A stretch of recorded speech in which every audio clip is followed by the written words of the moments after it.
শীতে যে কষ্ট করছি সেটা বলার কিছু নাই।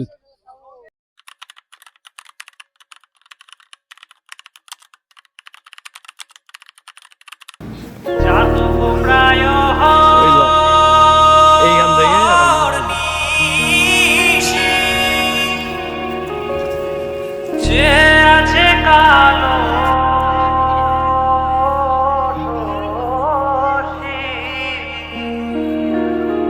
চাতক প্রায় নিশি যে আছে কালো শশী। হয়তো শুনে থাকবেন। কম্বল দিলেন আমরা আরামে ঘুমাইতে পারবো। শীতের দিন আমাদের নাই দিকে যে আমরা নিউজটা আসছি তাতে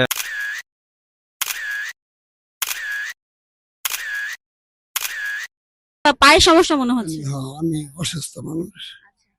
আপনি যে আজকে কম্বলটা পেয়েছেন আপনার কেমন লাগতেছে একটু বলুন। কমলা ভাইয়া খুব খুশি হয়েছি।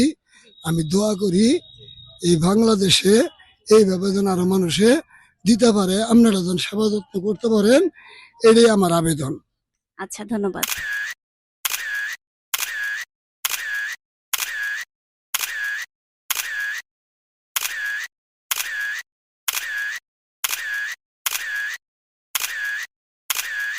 নাম কি বলেন, নামটা বলেন।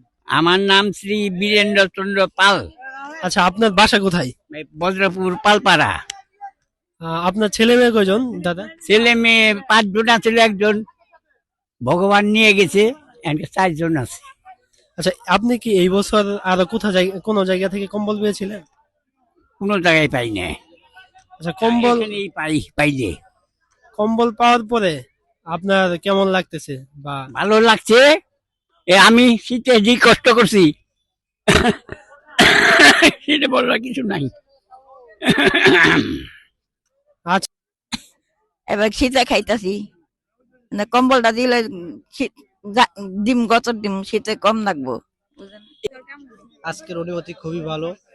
এই গরিব দুঃখীদের মাঝে কম্বল বিতরণ করতে পেরে আমি খুবই ভাগ্যবান মনে হতেছি, কারণ আমার টাকা দিয়ে না হলেও প্রথম আলো ট্রাস্টের মাধ্যমে আমার সাহায্যে